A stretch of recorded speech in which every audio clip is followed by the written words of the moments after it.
안녕하세요. 랜선 뜨개방에 오신 것을 환영합니다. 저희는 나어제 싱핑깡입니다. 오, 나어제님, 저 지난주에 그 오디오북 나어제님 추천해 주셔가지고 들어봤어요. 로봇미가 꽤 귀엽더라고요. 덕분에 일주일이 진짜 후다닥 지나갔어요. 저 나름 영업에 성공을 한 거네요. 안 그래도 많은 분들이 댓글로 뜨게 할 때 어떤 거 보는지 알려주셔가지고 정말 재밌게 읽었어요. 덕질 고백해주신 분들도 있고요. 맞아요. 앞으로 그렇게 다른 분들 이야기도 계속 들을 수 있는 주제를 다뤄봐도 좋을 것 같아요. 맞아요. 혹시 뭐 같이 이야기하고 싶은 주제 있으시면 언제든지 알려주셨으면 좋겠어요. 어떤 댓글들 남겨주실지 좀 기대되네요. 그러면 일단 이번 주는 다시 실 이야기를 해볼까요? 네, 저희가 3화에서 동물성 시를 소개했는데요. 사실 실 소재를 한 회로 끝내려고 했었는데 이게 너무 길어지는 바람에 동물성 이야기만 하다가 끝났잖아요. 맞아요.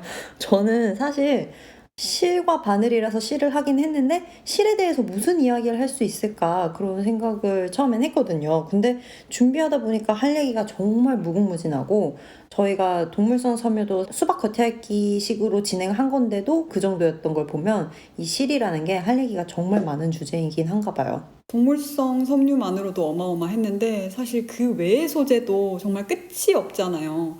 제대로 훑어보려면은 오늘도 만만치 않을 것 같은데 그래서 이번 화도 최대한 넓고 얕게 다뤄보려고요. 네, 얕게.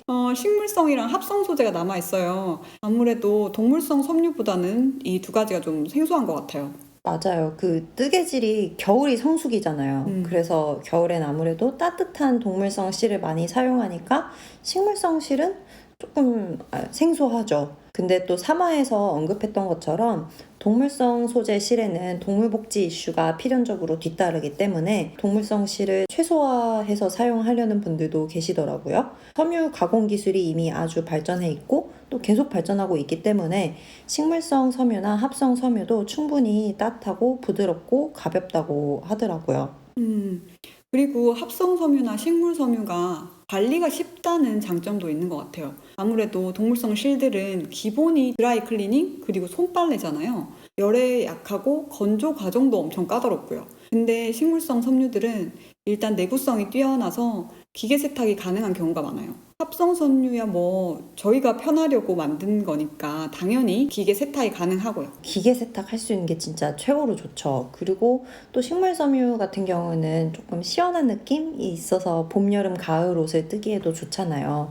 특히 봄, 여름에도 그런 식물 소재로 뜨면 시원하게 뜨개 옷을 얼마든지 입을 수 있으니까요. 뜨개를 열심히 하면 할수록 겨울에만 뜨개질을 하고 있을 것 같진 않거든요. 따뜻해지면 또 따뜻한 날씨에 맞는 옷을 뜨게 되는 거죠.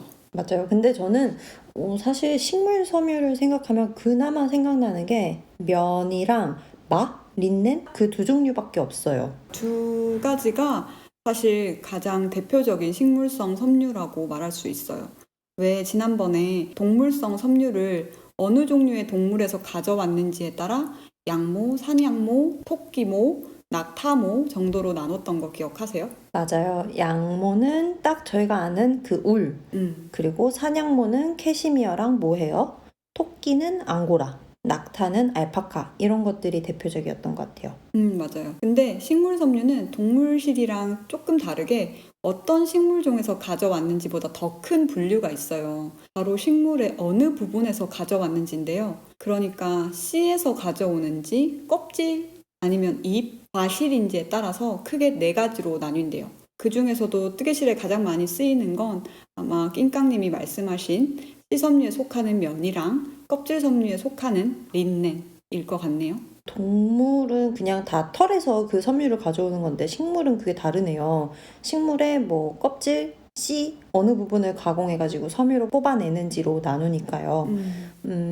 식물성 소재가 진짜 무궁무진하긴 하겠지만 그 중에서도 뜨개실에 많이 사용되는 건 몇 가지밖에 되지 않겠죠? 제일 많이 쓰이는 건 아마 면이지 않을까 싶어요. 맞아요. 면은 목화가 씨를 맺을 때 함께 생기는 털을 가공한 거래요. 식물은 제발로 움직일 수가 없잖아요. 그래서 번식하기 위해서 얘네들이 온갖 아이디어를 짜내는데 목화는 털공을 만드는 게 바로 그 방법이었던 거죠. 원래 민들레처럼 바람에 멀리 날아가는 정도였다는데 이게 진화를 거듭하면서 바닷물에도 동동 뜰 수 있게 뚱실해졌다는 이야기도 들었어요. 바다 위를 막 떠다니다 보면 새들이 보고 아 저걸로 집을 만들어야겠다 이런 생각을 한대요. 그래서 새가 그걸 낚아채서 멀리 날아가면 그곳에도 씨가 퍼지는 거죠. 모카솜이 물에도 뜨나요? 모카의 그 하얀 솜 얘기하니까 저 생각나는 장면이 있어요. 혹시 그린북이라는 영화 보셨나요? 그 영화에 목화를 수확하는 장면이 나와요. 저 그때 처음 알았잖아요. 그 목화의 나무에 그 솜이 열리고 그걸 열매 따듯이 뾱뾱뾱 손으로 이렇게 폭폭 뽑아내더라고요. 솜을 섬유로 어떻게 만드는지, 그거를 섬유로 만들 생각을 어떻게 했는지 너무 궁금한 것 같아요, 저는. 항상 이런 게 참 신기해요. 어떻게 그걸 맨 처음 발견하고 개발하고 하는지. 그니까 닭을 어떻게 누가 튀겼을까? 최초에. 갑자기 닭튀김 이야기가 나와. 항상 신기. 아니 그래가지고 아주 옛날 사람이겠죠? 사람들이 이걸 가지고 와가지고 이렇게 폭신폭신하게 솜으로도 쓰고 막 시실 날실 엮어가지고 천으로도 만드는 건데 역사가 아주 깊어요. 왜 한국에는 고려 시대에 문익점이 붓에 숨겨가지고 왔다고 모카씨를 이런 이야기 다 들어보셨을 거예요. 그 100명의 위인들 노래 있잖아요. 거기에 음정은 잘 모르겠는데 모카 씨는 문익점 약간 이러잖아요.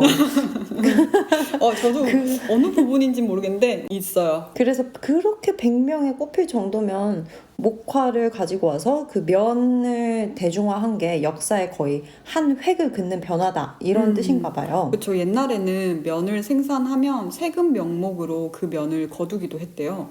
면이 대중화가 되기 전에는 보통 삼배나 모시 같이 그런 소재들로 옷을 만들어 입었는데 그러면은 겨울에 너무 추운 거예요. 너무 추워 생각만 해도. 정말 온기라고는 하나도 없을 것 같지 않아요? 너무 통풍이 잘 되는 거 아닌가? 그런 환경에서 갑자기 솜이 짜잔 하고 나오니까 너무 귀하고 혁신적인 물건이 되는 거죠. 근데 요즘은 뭐 완전히 대중화돼가지고 흔한 소재가 됐죠 이미. 저는 솜이 그 봉실하게 달린 목화까지 인테리어 소품으로도 요즘 많이 쓰잖아요. 그걸 보면 항상 그 봉실봉실한 걸 이렇게 손으로 돌돌돌돌 말아가지고 얇게 실처럼 만들고 싶다는 충동에 사로잡히곤 해요.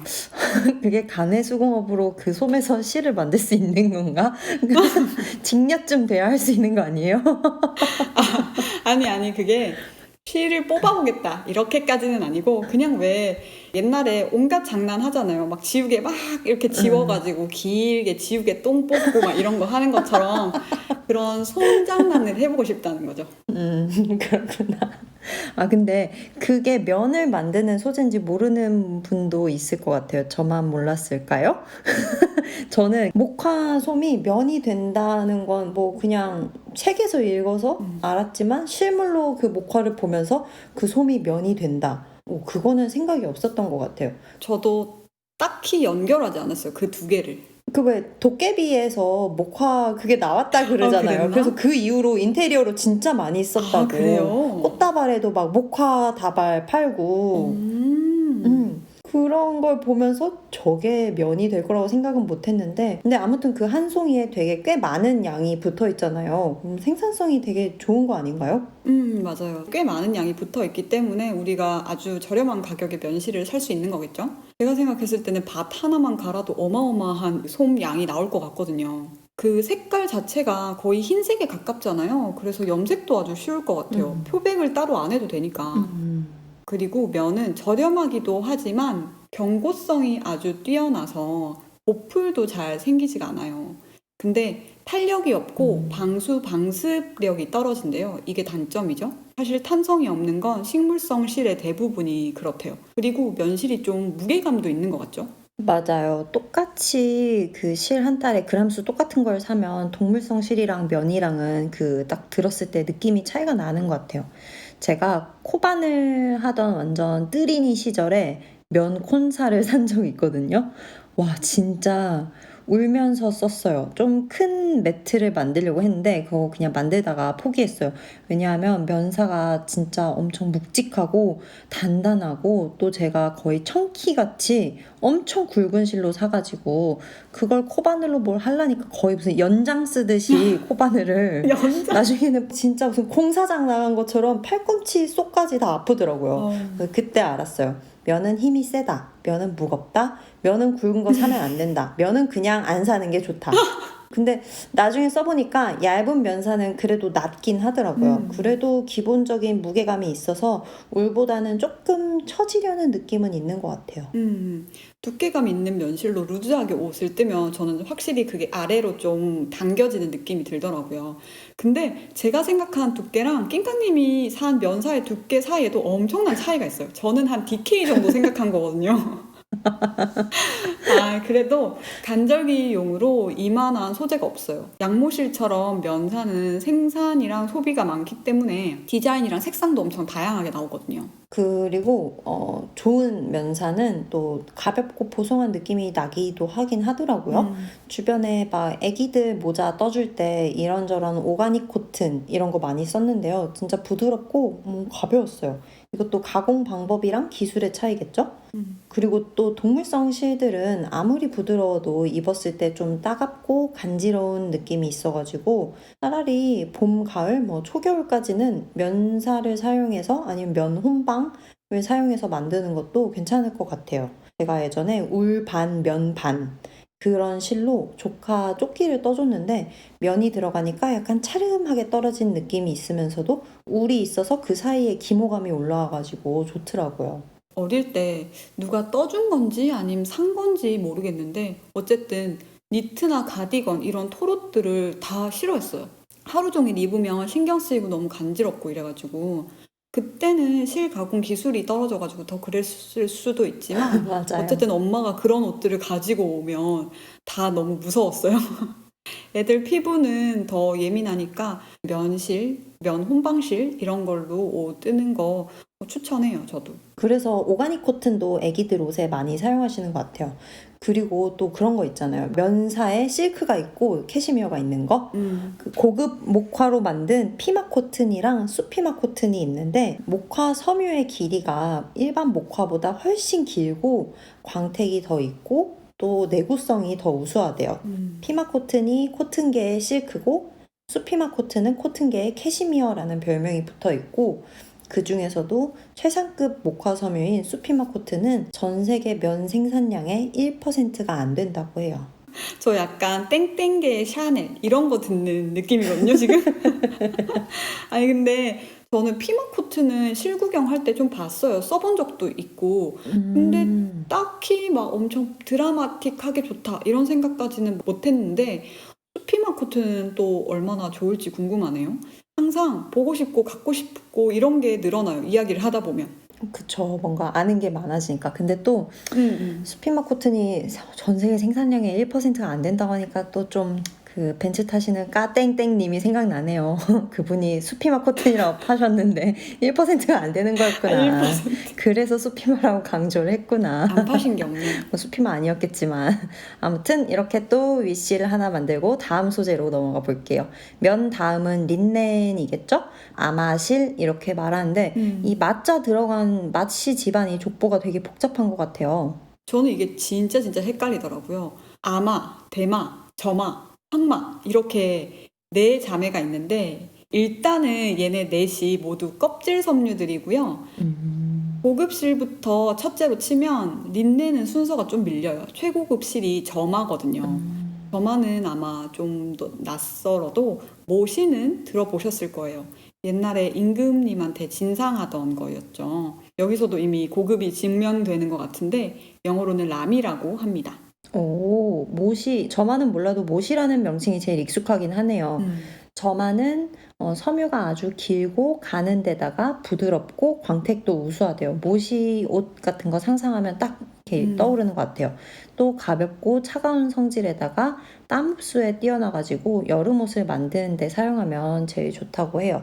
라미 뜨개실 찾아보니까 시원하고 몸에 달라붙지 않는데요. 그래서 임금님 여름옷을 이걸로 만들었나 봐요. 한산모시 이런 거 유명한 거 받아서 입으셨겠죠? 임금님 좋은 거 약간 자기가 다 하는 그런 느낌 있지 않아요?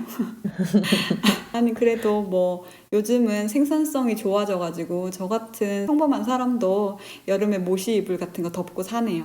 시원한 소재 실이다 보니까 얇은 두께의 실이 엄청 많이 나와요. 레이스 굵기나 두꺼워져도 핑거링 정도? 그래서 뜨는 사람은 엄청 고생인데 반팔 니트 같은 거 떠 입으면 엄청 예쁘고 좋을 것 같아요.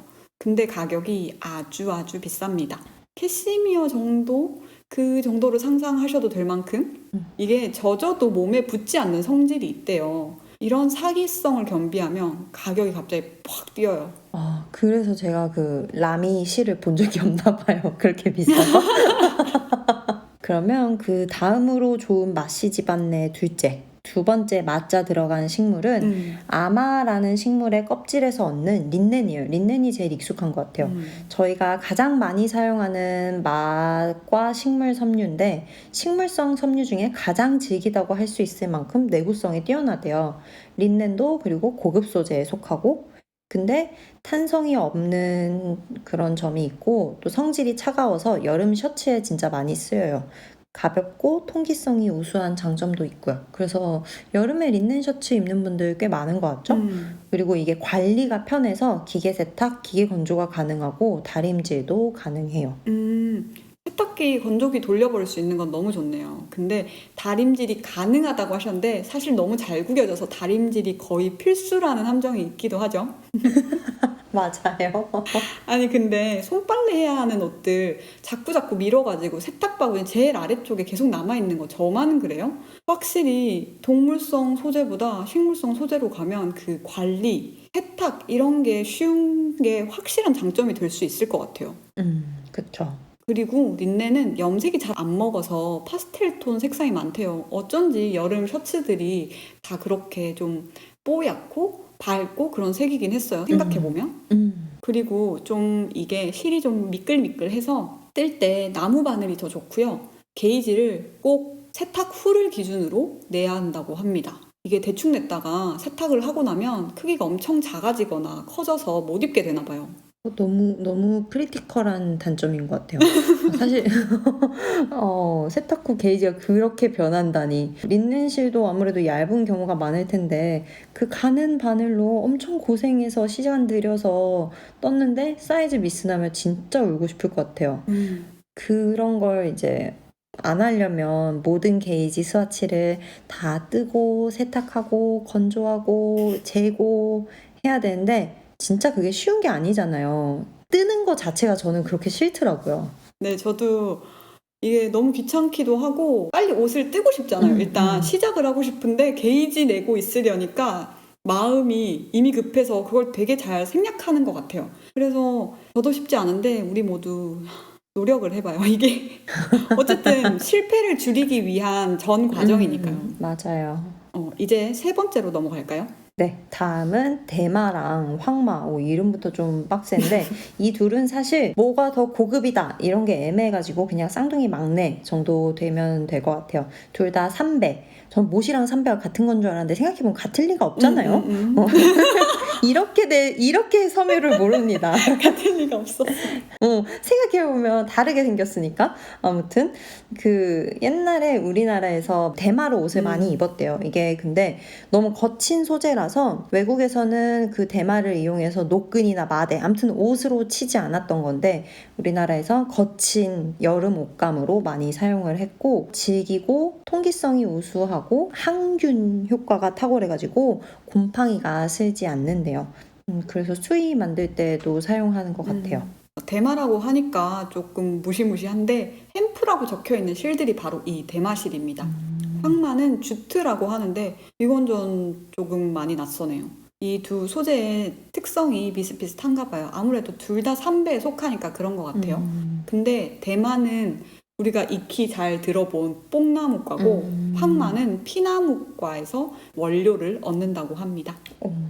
이 대마가 그 대마초 대마라 가지고 네. 국내에서 재배할 때 관리 감독을 받는다고 한 것 같아요. 국내에서 아직 대마 이거 섬유 만들긴 하는데 악용하면 어마어마한 천국에서 일하는 느낌? 뭐 이런 느낌? 아무튼 그 대마는 햄프실이고 햄프 들어간 섬유는 꽤 보긴 봤는데 저는 사용해 본 적이 아직 없거든요. 근데 또 뭐 가게 그렇게 나가지 않는다니까 도전해 보긴 좋을 것 같고 황마, 주트 이건 혹시 써보신 분 있으시면 저에게도 알려주세요. 네, 저도 궁금하네요. 그리고 저 또 꽤 좋아하는, 그리고 식물성 하면 빼놓을 수 없다고 생각하는 소재가 하나 있어요. 대나무인데요. 이게 제가 처음 대나무 씨를 들은 건 그 아기 옷 파는 그런 가게에서였어요.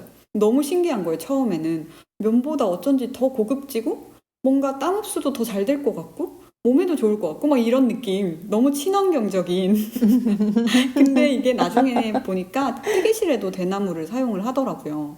대나무 껍질에서 실을 뽑기 때문에 껍질 섬유에 속하는데 광택도 좋고 부드럽고 알러지를 유발하는 성분도 없어요. 그리고 여기서 또 이 얘기가 나와요. 여름에는 시원하고 겨울에는 따뜻하다. 실을 어떻게 가공해서 만드냐에 따라 다른 거겠죠, 이건? 그 너무 전설의 사기적 특성 아닌가요? 그 모헤어 실크 얘네도 여름에 시원하고 겨울에 따뜻하다고 그랬던 것 같은데 근데 저 대나무는 한 가지 함정이 있어요. 실 이름에 대나무, 뱀부 이런 단어가 들어갔다고 해서 꼭 천연 섬유가 아니래요.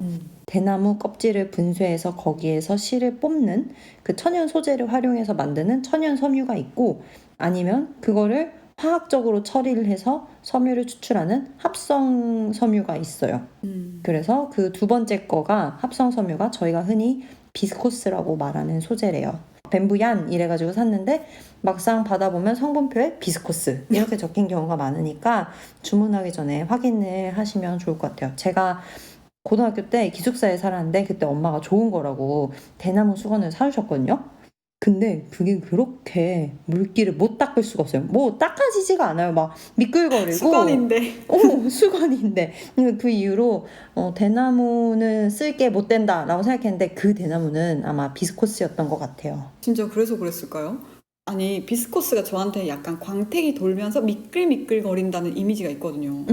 어쨌든 뭔가 속은 기분을 느낄 수도 있으니까 꼭 확인하고 사셨으면 좋겠습니다. 이 외에도 식물 소재는 아주 많아요. 환경에 좋은 게 결국 사람한테도 좋다는 생각이 요즘 점점 퍼져나가고 있잖아요. 그리고 환경 파괴를 진짜 이제는 막아야 한다. 이런 절박함이 점점 고조되는 상황인 것 같아요, 최근에. 그래서 여러 가지 친환경 소재들을 개발하려는 노력들이 막 생겨나고 있는데 섬유업계도 이 흐름에 동참하고 있습니다. 그래서 되게 다양한 식물들로 새로운 섬유들이 개발되고 있대요. 우리가 얘기한 거 씨랑 껍질 섬유인데 열매 섬유 중에서도 코코넛, 파인애플, 바나나 이런 걸 활용해가지고 거기에 왜 섬유질이 엄청 많잖아요. 그걸 가지고 실로도 만들고 천으로도 만들고 또 선인장 섬유도 있대요. 근데 선인장은 도대체 어디를 어떻게 가공하는지 그건 상상은 잘 안 가요. 새로운 식물 섬유들이 뭔가 막 개발되는 단계다 보니까 아직은 생산량이 적고 뜨개실로 대중화되지 않은 것 같은데 찾아보니까 뜨개실로 파는 게 있기는 하더라고요. 바나나 비건실 이런 식으로 팔아요. 귀여워. 아니 어떤 촉감일지 너무 궁금하잖아요. 이게 노란색이면 더 귀여울 것 같은데 막 이 실을 사가지고 막 뜬 다음에 친구들한테 나 이거 바나나 실로 만들었어 이러면 진짜 다 끝날 것 같지 않습니까? 너무 귀여워서. 맞아요. 바나나실. 바나나라고 해야 될 것 같아. 바나나 왠지 말고 바나나? 향기로울 것 같은데 뭐 가공하면서 당연히 향은 안 나겠죠. 저 진짜 궁금해서 과일실들 막 검색해봤잖아요. 근데 찾아보니까 결국에는 그 바나나실이 그나마 좀 판매가 되고 있는 것 같아요. 우리가 뜨개 할 때 사용하기에는. 그리고 또 최근에 이거는 실은 아닌데 제가 어디서 본 건데 파인애플로도 가죽을 만든대요. 막 비건인 분들도 있고 막 동물복지 이슈 때문에 모필 입지 않는 가죽 소재를 쓰지 않는 분들 위해서 파인애플 가죽 가죽도 만든대요. 너무 신기하죠? 파인애플 껍질이 되게 단단하고 질기잖아요. 그러니까 이거를 가공을 하면 그런 가죽 느낌을 낼 수 있을 것 같고, 그런 가죽으로 만드는 뭐 가방이나 지갑 이런 자주 사용하는 것들을 만들어도 뭔가 파인애플 껍질이 잘 버텨줄 것 같다는 생각이 들어요. 그쵸. 그거 읽고 되게 신기했어요. 약간 우리에게는 그냥 열대과일 이런 건데 그런 걸 실로도 만들고 가죽으로도 만드는 게 되게 특이한 것 같아요. 근데 또 결국에 우리가 뜨개실로 가장 쉽게 접할 수 있는 건 처음에 얘기했던 면이랑 마. 이거 두 개네요. 맞아요.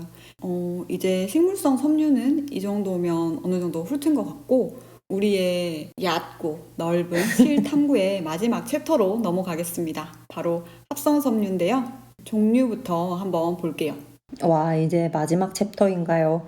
합성 섬유는 괜히 이름이 다 무슨 막 에스테르, 폴리 어쩌고 이렇게 해가지고 폴리 이름이 이름이 더 어렵게 느껴지고 비슷비슷하게 느껴지는데 그래도 특성이 조금씩은 다 다르겠죠? 식물성 섬유처럼 전체적인 결이 비슷하긴 하겠지만 세부적으로 봤을 때는 또 많은 차이점들이 있을 것 같아요. 일단 3대 합성 섬유라고 불리는 친구들이 있어요. 바로 나일론, 폴리에스터, 아크릴입니다. 셋 다 들어보기는 엄청 많이 들어봤는데 사실 뭐가 다른지 왜 다른지는 잘 모르겠더라고요. 그래서 저 이번에 진짜 열심히 공부해왔잖아요. 이거 준비하면서 저희 맨날 공부하죠. 저도 합성 섬유는 석유나 석탄으로 만든 섬유 이 정도밖에 개념이 없었거든요. 이게 인위적으로 만들어낸 소재라서 인조 섬유라고도 말을 한대요. 옷에 저희가 가장 많이 쓰는 합성 섬유는 폴리에스터고요. 스타킹을 만들 때 나일론을 사용하고 담요나 겨울옷 같은 거에 아크릴을 아주 많이 사용한다고 합니다. 뭔가 비슷해 보였는데 사용되는 데가 다 다른 걸 보면 특징이 다 다르긴 하네요. 일단 합성 섬유 중에서 최초로 생산되기 시작한 건 나일론이라고 해요. 지금도 세계적인 화학 회사인데요. 그 미국 듀폰사에서 나일론을 최초로 만들었고 그걸로 스타킹을 만들었대요. 되게 재밌지 않아요? 최초로 어떤 합성 섬유를 발명을 했는데 그걸로 만든 게 스타킹이야. 좀 의아하긴 옷이 하다, 아니고. 그쵸? 아무튼 그 당시만 해도 스타킹이 실크 스타킹밖에 없었대요. 근데 나일론 스타킹이 나오니까 그게 더 실크보다 저렴하고 실크보다 더 튼튼해서 정말 인기가 많았대요. 요즘 저희가 사용하는 스타킹, 그 나일론 스타킹도 너무 구멍 잘 나고 맨날 올라간다고 생각했는데 실크 스타킹이 그거보다 더 심했으면 와, 거의 뭐 째려보면 구겨진 린넨처럼 얘도 눈빛으로 구멍 뚫을 수 있고 이런 거 아니었을까요? 그러니까요. 저도 나일론 스타킹 맨날 올 나가는데 그래도 실크보다는 강한가 봐요. 나일론의 일반적인 특징이 내구성이 강하다. 이게 있어가지고 우리가 뜨개실에 사용할 때는 가장 내구성이 높아야 되는 실인 양말실에 보통 나일론이 혼방되는 것 같아요. 그 외에는 일상생활에 입는 옷이나 뜨개실 같은 데는 그렇게 많이 다양하게 쓰이지는 않는 것 같아요. 3대 합성 섬유라고 했는데 양말실을 빼면 뜨개랑은 거의 관계가 없는 거네요. 저는 요즘 양말실을 워낙 많이 써서 그런지 나일론이 엄청 친근했는데 저만 친근한 거였어. 그러면 두 번째인 폴리에스터를 볼게요. 폴리에스터는 생산과 소비량이 면의 거의 2배가 된대요. 2배가 넘는데요. 어쩐지 온갖 옷들을 뒤집어서 성분표를 보면 어떻게 다 그렇게 짠 것처럼 폴리에스터더라고요. 저 지금 보고 있어요. 분명히 폴리 들어갔을걸요. 폴리 46%. 내 옷도 마찬가지일 것 같은데? 근데 54%. 46이 코튼. 저는 40%가 폴리네요. 그렇구나. 진짜 안 들어간 데가 없어요, 폴리에스터는. 이게 폴리에스터가 흡습성? 이렇게 습기를 뭔가 컨트롤하는 능력은 안 좋은데 물에 젖어도 약해지지가 않고 탄성이 있어서 몸의 굴곡을 따라서 흐르는 특징이 있대요. 그리고 구김이 가도 금방 회복해서 이게 엄청난 장점이 되는 거죠. 그래서 양모랑 섞어가지고 단가도 낮추고 구김도 좀 덜하게 이렇게 많이 사용해요. 역시 합성을 섞으면 가격이 내려가게 되는 거죠. 물론 뭐 천연섬유의 단점을 보완하는 역할도 중요하겠지만, 근데 저 그 폴리에스터가 우리가 입고 있는 옷엔 정말 많이 쓰인다고는 하는데, 뜨개실을 찾아보면 제가 못 찾은 건지 폴리에스터를 사용한 실은 수세미 실 말고는 거의 없더라고요. 아니면 극세사실 뭐 이런 거? 맞아요. 뜨개실에 가장 많이 섞는 합성 섬유는 아크릴이에요. 아크릴은 일단 보온성이 높고 부드럽고 가볍고 구김도 가지 않고 세탁한 뒤에도 빨리 마르고, 아무래도 인간이 나편한 거 만들다 보니까 온갖 장점들을 아크릴에 다 때려박은 것 같아요. 그래서 기성복에도 겨울 니트에 보면 아크릴이 엄청 많이 섞여 있고, 또 우리가 살 수 있는 뜨개실에도 아크릴을 혼방해서 보온성을 유지하고 혹은 더 높이고 가격을 낮추는 경우가 아주 많습니다. 아크릴도 어떻게 가공하느냐에 따라서 울 이상의 효과를 얻을 수도 있는 것 같기는 해요. 엄청 폭닥거리잖아요. 그 아크릴 백칠이. 그래서 보면 울처럼 그렇게 가공한 아크릴도 있고 아니면 아크릴 모헤어도 있고 그런 게 엄청 많긴 한데, 저는 아직 아크릴 100% 실 아니면은 아크릴이 들어갔다는 사실을 알고서 아크릴 혼방사를 사본 적은 없는 것 같아요. 본의 아니게 사본 적은 있지만요. 저는 초등학교 때 집에 굴러다니는 실로 목도리를 한 진짜 3cm 뜨고 그만둔 적이 있는데, 진짜 최대 길이가 3cm였어요. 저도 그랬어요. 그 실이 아마 아크릴 실이 아니었을까 생각을 하고요. 저도 그거 음. 외에는 딱히 써본 적이 없어요. 니트픽스에서 프리미엄 아크릴 100% 실을 사긴 샀는데, 이게 가격대가 되게 낮은 실이어서 그런지 옷을 만들거나 몸에 직접 닿는 소품을 떠야겠다는 생각은 별로 안 들더라고요. 옷을 뜨기 위해서 아크릴 실을 사시려면 혹은 아크릴이 섞인 실을 사시려면 촉감을 직접 확인해 보시고, 혹은 다른 분들이 이미 많이 사용해서 검증된 실 있잖아요. 그런 실을 도전하시면 좋을 것 같습니다. 맞아요. 제가 되게 좋아하는 뜨개실 쇼핑몰이 있는데 거기에도 프리미엄 아크릴 100% 실이라고 있어요. 그래서 한번 사보곤 싶었는데 아직 사보지 못했는데 리뷰를 한번 읽어봐야겠네요. 이런 거 말고 아까 우리 대나무에서 이야기했던 비스코스, 이런 건 어떤 섬유예요? 비스코스는 엄밀히 말해 합성 섬유가 아니라 재생 섬유인데요. 조금 다르죠. 대나무에서 추출한 원료를 천연 소재 성질은 그대로 유지하면서 형태만 바꾼 거라서 재생 섬유라고 한대요. 정식 이름은 비스코스 레이온입니다. 레이온이라는 게 여러 가지 목재에서 추출해서 만든 섬유를 얘기하는 거고, 이게 앞에 비스코스가 붙으면 대나무에서 추출했다는 뜻인 거죠. 비스코스는 만졌을 때 실키한 느낌이 딱 있어요. 부드럽고 청량감이 있고 이렇게 차름하게 떨어지는 드레이프성이 좋은 성질을 가지고 있어서 인조 실크, 인조 견사, 줄여서 인견이라고도 불립니다. 저는 인견이 모시 같은 건 줄 알았어요. 저도 약간 그런 느낌. 말하고 나니까 너무 웃긴다. 저는 모시랑 삼배도 구분을 못하고 인견도 구분을 못하고 그 세 개가 다 같은 거라고 생각했다는 게 너무 다른데? 너무 다른데. 저 막 여름에 침대에 막 이렇게 스프레드 깐다고 인견으로 된 거 사고 막 인견 잠옷 이런 것도 샀는데 역시 모르면 진짜 그냥 모르는 거네요. 네, 모르면 당해요. 이런 걸 보면 사람은 역시 배워야 돼요. 그 왜 여름에 가방이랑 모자 같은 거 뜰 때 종이실 많이 사용하시잖아요. 요거랑 되게 비슷한데 더 광택감 있게 만들어진 에코 안다리아, 이 실 많이 쓰시죠. 이게 바로 비스코스 100% 실입니다. 비스코스랑 인견 다른 건 줄 알았는데 아무튼 같은 거네요. 되게 충격적이다. 같다. 진짜 충격적이다. 저 또 궁금한 게 있어요. 그 우렌더갱에서 보고 궁금했던 건데 그 티나 테이프 얀, 그게 텐셀이라고 해요. 그럼 이런 건 어떤 거예요? 이게 텐셀도 레이온의 일종이라서 목재를 가공한 재생 섬유인 건 마찬가지인데요. 텐셀 섬유는 화학적인 공정이 아니라 물리적 공정을 거쳐서 섬유를 추출하고, 그 제조 과정에서 재사용 혹은 재활용 물질만 사용하기 때문에 인체에 해롭거나 자연을 파괴하거나 하는 그런 물질들을 전혀 배출하지 않는데요. 엄청나게 친환경적인 섬유인 거죠. 신기하다. 그 실 자체도 자체지만 그 만드는 과정이 엄청 매력적인 섬유네요. 그 왜 지난번에 저희 동물복지 이야기 조금 하고 나서 털을 가져오는 방식에서 발생하는 문제 말고 그 털을 막 가공하고 염색해서 실로 만드는 과정에 대해서도 좀 간소화하거나 이런 저공해로 만드는 회사들이 있지 않을까 생각했었는데 지금 텐셀이 약간 딱 그런 거네요. 일단 비건실이고 제조 과정도 덜 환경 파괴적이고요. 맞아요. 왜 옷 공장이 밀집한 지역 강물색을 보면 이번 시즌 유행 컬러를 알 수 있다는 말이 들리잖아요.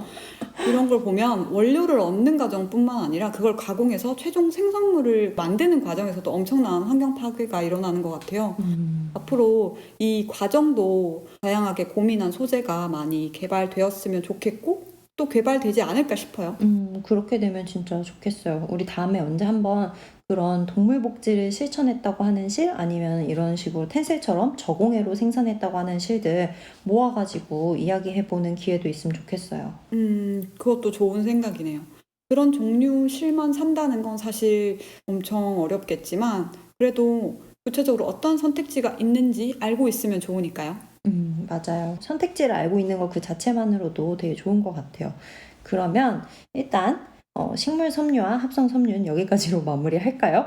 아무래도 약간 동물성 소재보다는 익숙하지 않다 보니까 특성이나 장단점 이런 걸 확실히 알고 느끼기 어려우면 처음부터 100% 섬유만 들어간 실보다는 조금 우리가 익숙한 소재랑 그 새로운 소재가 적당히 혼방된 실들로 먼저 그 새 실을 경험해 보는 것도 방법일 것 같아요. 그럼 아무래도 진입장벽이 좀 낮아지겠죠? 실을 개발할 때 메인 소재의 단점을 커버하거나 특징을 두드러지게 하면서도 단가를 낮추기 위해서 이런 여러 소재랑 섞게 되는데 그래서 복수 소재가 혼용된 실들이 오히려 실용성이 높은 경우가 많아요. 여러분들이 이것저것 다양한 소재들 경험해 보시면서 더 재밌게 뜨개질을 하셨으면 좋겠어요. 네, 저는 이 얘기하니까 돌아오는 여름엔 티나테임리안 이거 사보고 싶어졌어요. 그러면 이제 실 얘기는 이렇게 마무리하고 이번 화 5화도 여기서 이만 인사드릴게요. 네, 길고 길었던 온갖 소재들 이야기 끝까지 들어주셔서 정말 감사합니다. 랜선 뜨개방은 언제나 활짝 열려 있습니다. 뜨개 초보님도 교수님도 모두 환영합니다. 다음 이야기를 위해 구독과 좋아요, 알림 설정 부탁드리고 또 뵐 때까지 즐거운 뜨개하세요. 안녕!